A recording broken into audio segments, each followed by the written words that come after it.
Hi everybody, I'm Chris Ko, the game director on DC Universe Online. And I'm Jens Anderson, the creative director on DC Universe Online. Did I just scare you with how loud I was right there? No. I saw you jerk. I know, I was a little frightened. Well, I want to answer these questions. I'm excited about it. I am too, very excited. We told you we'd get back to some more questions from you on the Facebook and the MySpace sites, and here we are to field those for you. Well, heck, let's get into it. Heck, huh? Well, you know, you were giving me grief about it. All right, here we go.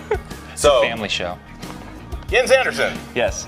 Matthew D on Facebook asks, will we also be handling missions such as environmental disasters and regular villain missions? That's a good question. So we will have stuff like that, but pretty much always there's going to be some kind of tie back to our story. Our story and our through line is really important to DC Universe Online, and there's always going to be either a major villain or major hero behind all the events that are happening in the game. So while, you know, it's not going to be like a tidal wave comes over and hits, you know, Gotham and you have to beat up the tidal wave, that's not going to work so well. But there might be some kind of weather machine, you know, that's spinning up tornadoes or something like that that's causing havoc, and it kind of, you know, feels like that natural disaster, but there's kind of a mad scientist vision behind the whole thing. Right, right. And in the same vein, it's about the characters in the DC Universe, right? It's about those great villains and heroes. I mean, as a villain, you're going to be able to go up against the heroes of the DC Universe and fight them. So it's not so much that it's, hey, just fight anybody, fight something nameless, nowhere you know. This is all DC all the time. So you're going to be right in those adventures ripped right from the comics. Yeah, and when you got the rogues in the game and there's a guy in there called Weather Wizard, you can kind of assume that maybe there will be some natural disaster themed stuff. Maybe a little weather. I don't know. Could be crazy. There you go. Matthew D also asks on Facebook, will there be other power modes other than offense, defense, and support? Oop. That's great. I'm glad that you asked the question. How about I ask this one over here? How about you ask the, well, you know, now that we've already had that question out there, I'll answer that question. Okay. We put those names on them for development reasons, just to give everybody an idea that, hey, just like in football, there are some guys who are going out and attacking, there's some guys who are defending, and there's some people who do the special stuff. We have those classified and we've made them very DC. We haven't revealed the details yet on how that all works, and we'd like to save that for you. But suffice it to say, every character has the ability to go offensive mode, defensive mode, or support mode. They have the ability to jump into the game and to fulfill a different role based on the time. Remember, this is DC Universe Online is about you playing with your friends. Adaptability. That's right. You being able to get in, have fun that night, and not have to worry about all the class restrictions that would normally keep you from that. Yep. Get to the fun quick, be what you want to be. All that kind of stuff is factoring into the classes in the game. It's cool stuff. So, Matt D, who may be different than Matthew D, since we're going 3 for 3 here, asks, if I create my own hero in the game, and he's mainly a super strong guy with a firepower type, but only uses his fist to fight, will I be able to pick up weapons, other weapons I'm assuming he's asking, than his fists? So, and are you limited to your fists? No, you're not.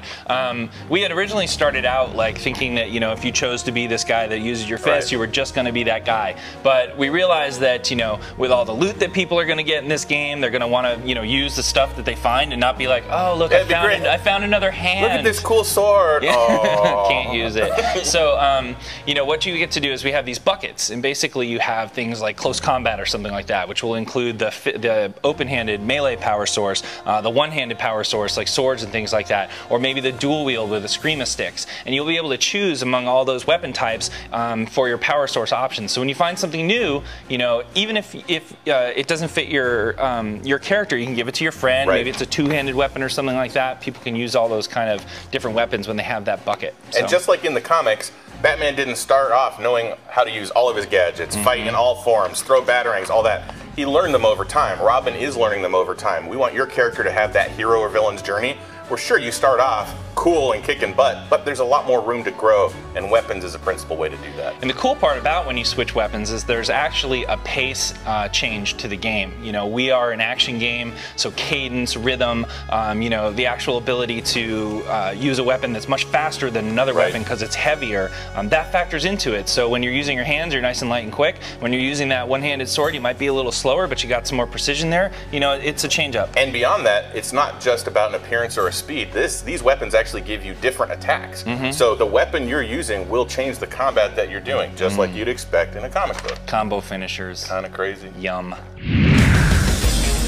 What powers have been confirmed for DCUO besides elemental powers? This one comes from Carl S. on Facebook. Well, just to catch everybody up real quickly, we've talked about various powers before, specifically ice, the ability to make different forms of ice, control and manipulate ice. We've talked about fire and we've talked about earth. That's what Carl was referring to when he said the elemental ones. We also want to talk about a few others here. We have nature, right, which is the ability to heal and take on different forms and do all sorts of exciting nature-based things. A little poison ivy for you, a little of that type of action. Beast Boy. Little Beast Boy, right? Sort of rolled into one. And then we also have sorcery. Now we can't talk too much about it because it's obviously mystical, right? But we will be soon, so look for that. It'll definitely involve more of those elements you expect from the comics, as well as some great action game combat. And it has awesome special effects. Truly awesome special effects. We looked at them today. They're very cool. So we'll get you more on that later. Thanks for sending in your questions, guys, and keep it rolling because we love seeing them. And, you know, they actually help us think about the game and what we're making because we really want to deliver a product that lives up to your expectations. And these questions really help us, you know, figure that out sometimes. So, well, thanks again for joining us inside the studio of DC Universe Online. We'll see you in game real soon. Later.